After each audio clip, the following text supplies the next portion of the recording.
Bonjour, je suis ravi de vous retrouver pour un nouveau numéro de Lex Inside, l'émission qui donne du sens à l'actualité juridique. Du droit et rien que du droit. Au programme de ce numéro, on va parler du devenir des titres d'une société dans le cadre d'une succession avec Victor Champet, associé chez Bérénice Avocat. On parlera ensuite de la justice selon Kafka avec Nathalie Wolf, maîtresse de conférences en droit public à l'université Versailles-Saint-Quentin. Et enfin, on parlera numérique et territoire. Quels sont les défis pour les collectivités territoriales avec Xavier Mataran, associé chez Parmavocat. Voilà pour les titres. Lex Insight, c'est parti.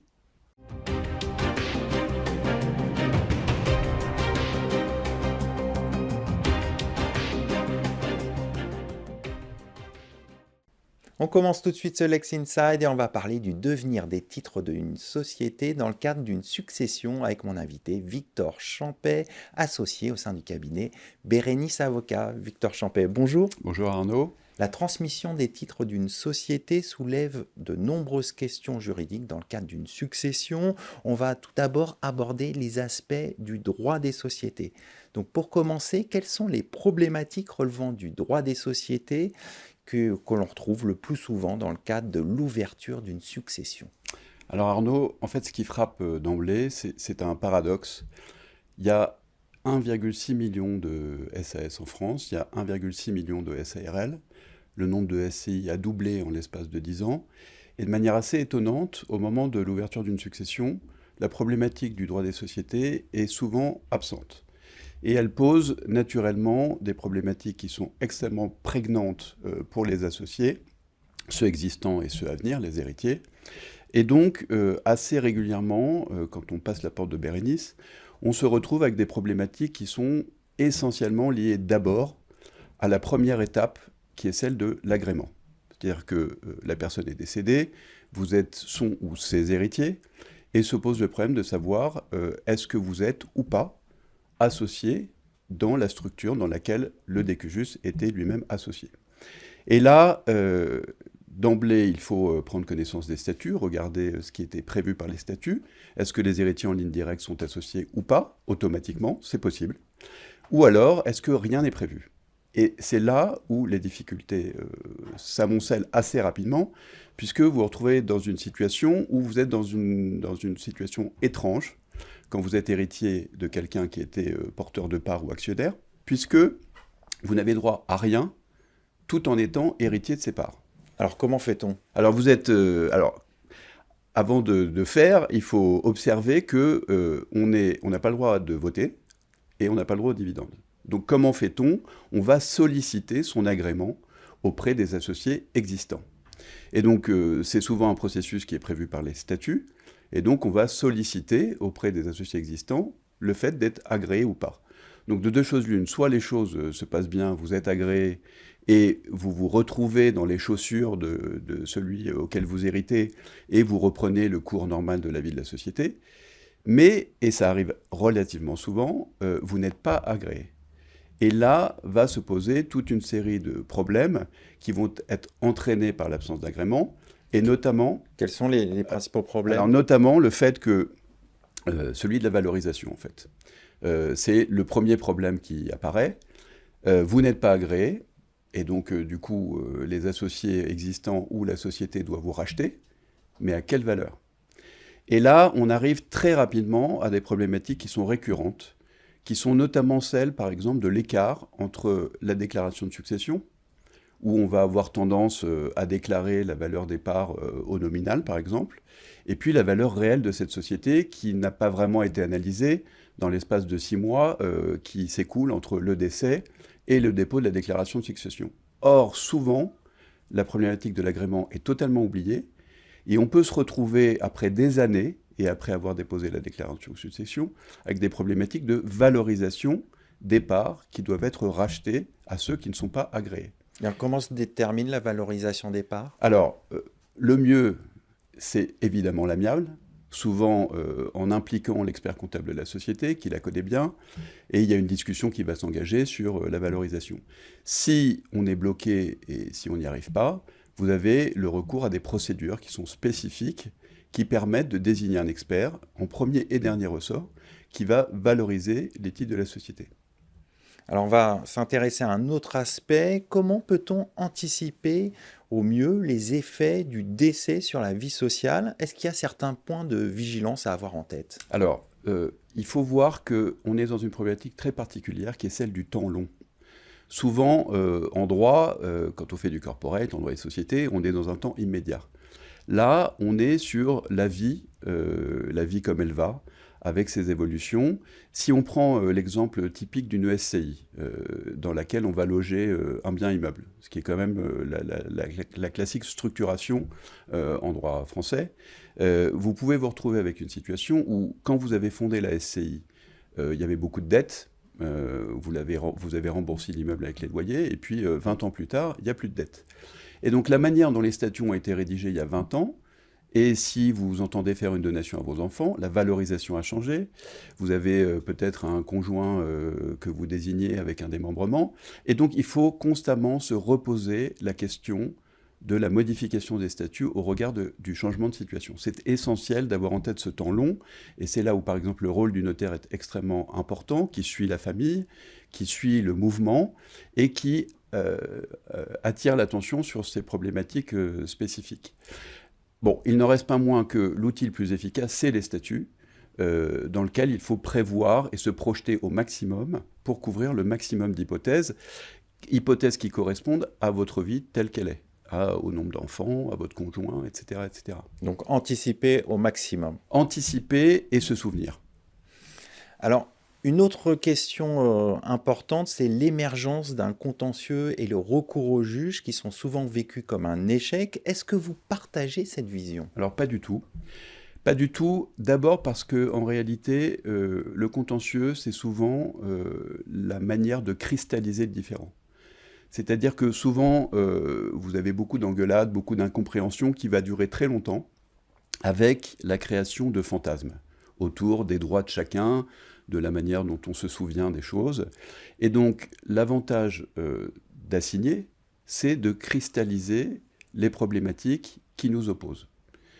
Et c'est l'avantage aussi du contentieux, c'est que vous avez des actions qui sont extrêmement circonscrites, qui sont rapides, qui permettent de purger des problématiques sur lesquelles on n'arrive pas à s'entendre. Typiquement, ce dont on parlait tout à l'heure, la valorisation des titres, vous avez une procédure spécifique qui est prévue par le Code civil, qui vous permet de désigner un expert, qui sera désigné par le tribunal, qui est donc un tiers indépendant des parties, et qui va appliquer des méthodes de valorisation pour dire combien valent ces titres sur lesquels on s'écharpe. Et donc, une fois que sa décision est rendue, vous avez souvent réglé 80% du problème, qui est celui de la valorisation. En d'autres termes, on va pouvoir trouver des solutions là où on avait justement des questionnements pendant de nombreuses années. C'est exactement ça, et avec en plus cet effet bénéfique du contentieux, qui est relativement nouveau, qui est celui de la médiation. Aujourd'hui, de manière quasi systématique, en matière successorale, mais dans d'autres matières également, le juge va inviter les parties à médier. Et donc, vous avez la désignation d'un tiers qui va entendre la totalité des intervenants et commencer à tuer les fantasmes et à permettre de reprendre une parole qui souvent est très perturbée par les acrimonies des uns et des autres. Et donc, ce nouvel outil qui est utilisé de plus en plus devant les juridictions, permet d'apaiser la situation. Alors, elle ne va peut-être pas fonctionner la première fois, et vous allez reprendre votre contentieux, mais vous aurez déjà avancé sur beaucoup de points. On se sera reparlé, ce qui souvent dans les successions et en plus sur les problématiques sociétales est absolument majeur, et on pourra commencer à sortir par le haut d'une situation enquistée. Et donc, souvent, c'est une solution qui est privilégiée par rapport au contentieux, j'imagine. Ah, mais bien sûr. Évidemment, si on peut sortir d'une situation en discutant, en médiant avec l'aide d'un tiers, on la préférera toujours à un contentieux long et pénible. On va conclure là-dessus. Merci Victor Champet. Je rappelle que vous êtes associé au sein du cabinet Bérénice Avocat. Merci Arnaud.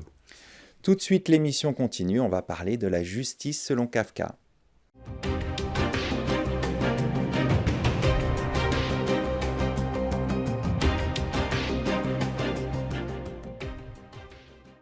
On continue ce Lex Inside et on va parler de l'ouvrage La justice selon Kafka avec Nathalie Wolf, maîtresse de conférences en droit public à l'université Versailles-Saint-Quentin, qui assure la direction scientifique de cet ouvrage. Nathalie Wolf, bonjour. Bonjour, merci de votre invitation. À l'occasion du centenaire de la mort de l'écrivain Franz Kafka, vous avez réuni dans cet ouvrage universitaires, magistrats, traducteurs, éditeurs et artistes qui sont réunis pour analyser le regard sur l'œuvre de Franz Kafka, son regard sur la justice. Quels sont les principaux thèmes de cet ouvrage ? Eh bien, comme vous venez de l'indiquer, on a un livre qui est un livre collectif. Et ce livre est d'abord le fruit d'un colloque qu'on a mené l'année dernière au Centre culturel tchèque de Paris. On a voulu réunir un certain nombre de voix pour pouvoir rendre compte de la multiplicité des facettes de cette œuvre, de cet auteur avec une personnalité extrêmement complexe. Donc, comme vous l'avez dit, des éditeurs, notamment de chez Gallimard, Blanche Cerchiglini, qui nous a expliqué pourquoi il fallait republier, retraduire Kafka, des universitaires, des juristes, bien sûr, des magistrats, notamment du tribunal administratif de Paris, qui ont un club de droit et littérature, avec son ancien président Jean-Christophe Duchon-Doris, également des traducteurs comme Stéphane Penel, et tout un ensemble de voix qui sont venues comme ça tirer le fil de la justice, alors avec 3 thèmes. D'abord la langue de la justice, parce que chez Kafka, tout commence par la langue, évidemment. Cette langue qui est transparente, qui est sobre, mais qui en réalité va donner lieu à des vertiges très très grands.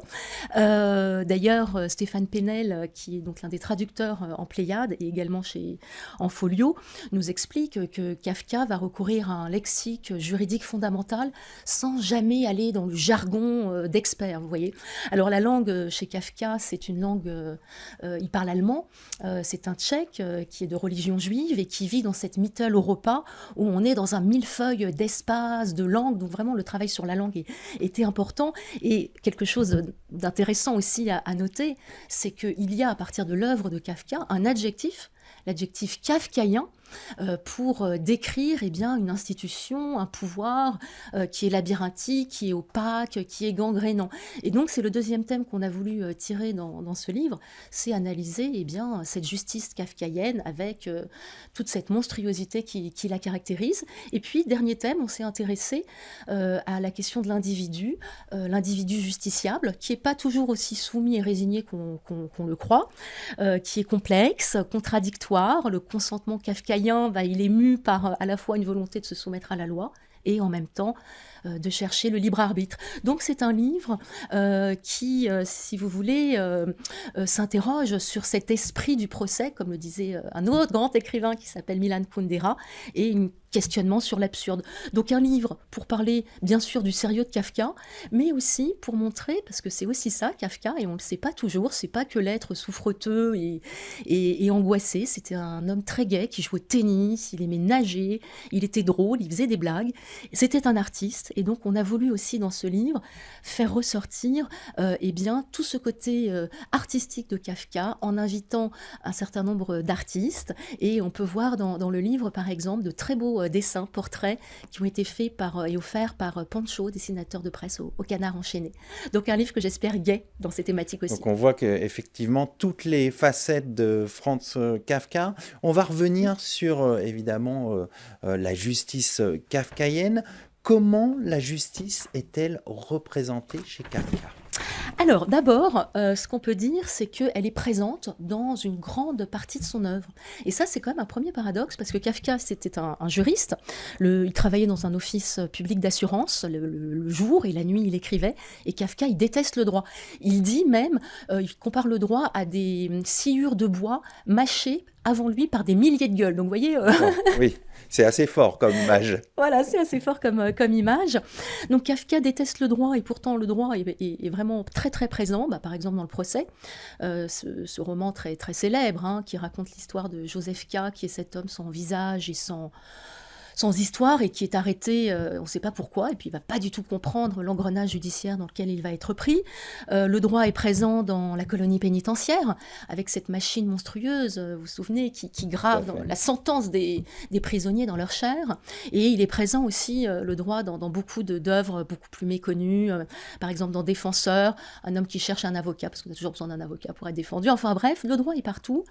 La justice est omniprésente, elle est écrasante, elle est monstrueuse, elle est labyrinthique. Et deuxième paradoxe, alors que la justice est omniprésente, que le droit est partout, eh bien la justice est nulle part. Elle est insaisissable, elle est inaccessible pour tous les personnages qui se présentent à elle. Et chez Kafka, eh bien la justice et cette machine absolument écrasante où tous les hommes sont sans cesse coupables de ce qu'ils ont fait, mais de ce qu'ils n'ont pas encore fait et de ce qu'ils vont faire. On peut dire que la responsabilité est innée et que la culpabilité est ontologique. Donc on a chez Kafka une machine judiciaire qui est un monstre qui toujours rattrape les hommes.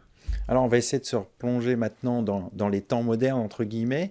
Quelle est la pertinence de Kafka pour la réflexion juridique contemporaine ? Oui, Kafka réfléchit sur les insuffisances, sur les défaillances du droit. Donc la justice dans la fiction kafkaïenne, bien sûr, nous conduit à analyser notre propre justice. Et c'est le pouvoir de la littérature, et notamment des grands classiques, que de venir en permanence interroger notre société, poser un regard sur la façon dont fonctionne notre monde. Et parfois, la littérature anticipe aussi le droit. Alors, évidemment, avec l'œuvre de Kafka et avec ses grandes œuvres, il y a quelque chose d'atemporel qui vient toucher le contemporain. Et donc ça, c'est la première chose qu'on peut dire sur Kafka et sur ses textes. Par exemple, si on prend un texte qui s'appelle « Étrange tribunal », qui n'est pas du tout connu, un fragment comme ça, deux pages, qui raconte l'histoire d'un homme qui est condamné à mort. Il va se faire exécuter et il explique à son bourreau pourquoi c'est absurde. Eh bien, ce texte, il nous touche beaucoup plus, je crois, qu'un grand discours, que des démonstrations. Ce qu'avait fait Victor Hugo avant, avec Le dernier jour du condamné. Il nous touche dans notre chair. C'est ça le pouvoir de la littérature. Et deuxième pouvoir de la littérature et pouvoir chez Kafka, eh bien, c'est de nous conduire à travailler notre esprit critique. De quelle manière ? Alors, par exemple, il y a un texte dans le procès, un passage où la loi... On est devant la loi, il y a un gardien et il y a un homme qui se présente, un homme de la campagne, qui veut entrer. Et le gardien l'en empêche, peut-être plus tard. L'homme attend, il vieillit encore, il est proche de la mort. Et à ce moment-là, le gardien lui dit pourquoi tu n'es pas rentré ? Voilà, c'est ça, un condensé des textes de Kafka. Je crois que tout est là pour nous dire, au fond, eh bien, qu'il faut toujours se méfier de ce qu'on croit comprendre. Il faut se déprendre de soi-même, c'est très difficile. Et toujours garder cet esprit critique sur la façon dont on fait le droit, dont on fabrique la loi. Kafka, il est cet éclaireur qui va pousser sous nos yeux eh bien, les injustices, mettre sous nos yeux les structures cachées. Alors, c'est pas un combattant des droits de l'homme, c'est pas ça, mais il a, en partant du réel, il réussit à nous obliger, nous juristes, eh bien, à faire œuvre d'imagination pour peut-être fabriquer une justice plus juste. On va conclure sur ces beaux mots. Merci Nathalie Wolf. Je rappelle que vous êtes maîtresse en droit public à l'université Versailles-Saint-Quentin. Merci beaucoup. Tout de suite, on poursuit l'émission. On va parler numérique et territoire. Quels sont les défis pour les collectivités territoriales ?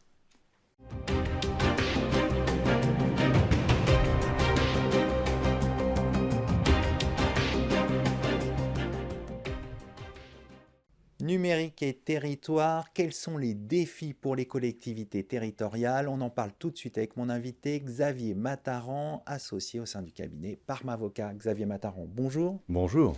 On assiste actuellement à un mouvement de déréglementation aux États-Unis concernant le numérique et parallèlement, l'Europe multiplie les réglementations. Comment les collectivités territoriales françaises peuvent-elles s'adapter à ces divergences croissantes entre déréglementation aux États-Unis et multiplication des réglementations en Europe dans le domaine du numérique ? Vous l'avez dit, il y a deux logiques qui s'affrontent. Vous avez la logique américaine, très clairement, qui est une logique de dérégulation, voire et vous avez raison, de déréglementation, et puis des logiques européennes qui sont fondées sur le droit, sur la règle de droit, sur la norme et sur la protection. Les deux sont incompatibles. Mais il se trouve que l'Europe n'a pas de grand champion dans le domaine du numérique, et donc l'Europe va devoir s'adapter. Vous savez, ce que l'on dit, c'est que quand le loup est libre, l'agneau meurt. Il va falloir que l'on retrouve des marges de manœuvre. La place des collectivités publiques est essentielle dans ce domaine-là, parce qu'elles produisent de la donnée, parce qu'elles sont le siège de la donnée, et donc elles vont devoir, elles aussi, trouver ces espaces de compromis avec les grands acteurs du numérique. La taille fera beaucoup. Alors on va aborder un autre sujet. Des collectivités territoriales à la suite de la métropole de Rennes ont érigé la gestion de leurs données en service public. Quel est l'avenir de ce type d'initiative? Alors pour nous, c'est un grand avenir. Pourquoi? Il y a 3 manières de réagir par rapport à la production de données publiques. Vous produisez des données publiques, notamment dans les transports, dans le domaine social, dans le domaine environnemental, et ces données-là sont des données au sens juridique du terme publiques. Elles appartiennent aux collectivités qui l'ont générées. Et donc vous avez 3 types d'attitudes. Première attitude, la confrontation. Je garde les données. Pour moi, c'est impossible. Aujourd'hui, en l'état, une collectivité qui garderait ces données par devers elle perdrait sa substantifique moelle. Vous avez une logique de soumission, je n'en fais rien, je la donne. Et puis, vous avez une logique de conciliation. Un exemple très intéressant, c'est Waze. Je ne sais si Oui, vous tout à fait, je le connais cette pratiquez. application Voilà. qui permet d'avoir justement les itinéraires C'est ça, pour voyager. optimal. Mais ces itinéraires optimales peuvent passer devant une école, peuvent passer devant un hôpital. Et donc, des collectivités locales françaises, Lyon par exemple, Bordeaux, ont passé des conventions avec Waze pour lui dire « Ok, pour vous donner de la donnée, des travaux, des choses comme ça, mais de grâce, ne passez pas devant les écoles. » Voilà, cette logique contractuelle est à mon avis une logique pleine d'avenir. Et les collectivités ont vraiment un poids face à ces plateformes du type Waze? Alors, elles ont le poids de leur territoire. Il est certain qu'on n'est pas, si vous avez votre collectivité à quelques centaines d'habitants, c'est pas la même chose que si elle a quelques millions d'habitants. C'est pour ça qu'il faut s'allier, c'est pour ça que la métropolisation dans le domaine des données est quelque chose d'essentiel. On va aborder une autre question. Les collectivités territoriales sont également soumises au RGPD depuis son entrée en vigueur le 25 mai 2018. Comment les collectivités territoriales françaises respectent-elles le RGPD? Là, c'est une des rares bonnes nouvelles, si je puis dire, dans notre domaine où tout de même la force prime. C'est que ce règlement général sur la protection des données, qui date de 2016, donc qui est déjà très ancien, a été appliqué par les collectivités locales et publiques, de manière générale, françaises, et c'est désormais un modèle pour l'Europe. Hein, le RGPD, c'est 3 choses. Première chose, ne récolter que des données nécessaires. Hein, c'est ce qu'on appelle le principe de finalité. Deuxième chose, c'est la transparence dans la collecte et dans l'utilisation. Et 3, c'est l'exercice du droit des personnes. Eh bien, les collectivités locales françaises, dans ces 3 domaines-là, l'État aussi, hein, évidemment, ont fait des innovations, l'ont appliqué, je dirais, pour le plus grand bonheur des citoyens. Et pour revenir à votre première question, c'est ça que les États-Unis souhaitent déréguler et ce à quoi nous sommes tout de même attachés. Quelle peut être la réponse de l'Europe par rapport à tout ça, justement? Alors, la réponse de l'Europe, c'est le rapport Draghi, hein, c'est d'une part investir.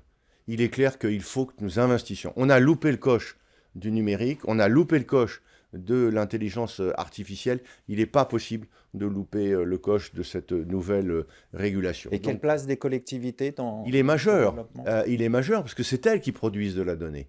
C'est elles qui, sur leur territoire, ont cette donnée, ce qu'on appelle le nouveau pétrole, si vous voulez. Et donc, il faut absolument qu'elle le protège. Non, la place des collectivités locales et la place donc du droit des collectivités locales est essentielle.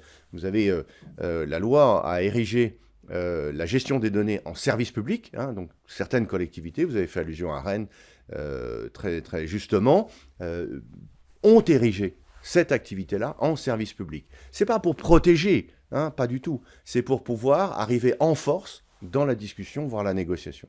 On va parler d'un autre sujet, du plan France très haut débit, qui est un très beau succès, hein, ce plan qui visait à fibrer en très haut débit les territoires. Quelle sera la suite en matière de contenu? Le plan très haut débit, qui, comme vous le dites, très justement, a visé à fibrer, hein, le territoire en très haut débit, que vous soyez en zone dense, que vous soyez en zone moins dense, ou que vous soyez en zone rurale. Il avait deux objectifs, ce plan. Premier objectif, c'est l'égalité des territoires. Où que vous soyez en France, vous devez avoir accès au très haut débit. Deuxième élément, c'est créer une filière économique propre à la France. Le deuxième est une formidable réussite, puisque nous exportons ce savoir-faire notamment en Allemagne, qui se lance maintenant dans la fibre sur l'ensemble de son territoire. Sur le plan, c'est une réussite.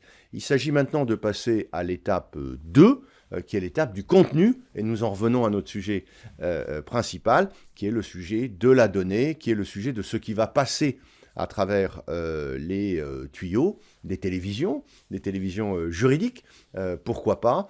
Ce plan très haut débit est une formidable réussite pour notre pays. Pour terminer, comment vous voyez le développement des territoires sur le numérique? Il y a malheureusement, mais c'est ainsi, une très grande inégalité des territoires. Vous avez des territoires qui ont laissé passer, qui laissent passer malheureusement leur chance et qui laissent faire le marché. Et puis vous avez des territoires qui prennent en main le sujet. Donc comment je vois les choses? Je vois les choses d'un œil optimiste, mais réaliste à la fois. Il y a une très grande inégalité territoriale. Or, quand vous êtes à la pointe du sujet numérique, comme ce que nous venons de décrire, vous attirez les cadres, vous attirez les écoles, vous attirez les universités, vous attirez les chercheurs, et vous êtes dans un phénomène cumulatif. Ça veut dire, pour finir, qu'il faudra des investissements. On sait qu'on est dans une période qui est assez difficile, mais sans investissement, il n'y a pas de développement du numérique. Oui, mais regardez, je suis d'accord avec vous, mais regardez le plan très haut débit, c'est une formidable réussite de ce qu'on appelait les partenariats publics-privés, des financements privés, et il y a des financements privés, notamment des financements issus des fonds de pension, des fonds d'investissement, qui sont venus s'investir pour le plus grand bonheur de cette politique publique. On va conclure là-dessus. Merci Xavier Mataron d'être venu sur notre plateau. Je rappelle que vous êtes associé chez Parmavocat. Merci beaucoup. Merci à toutes et à tous pour votre fidélité. Restez curieux et informés. À très bientôt sur Be Smart for Change pour un nouveau Lex Inside.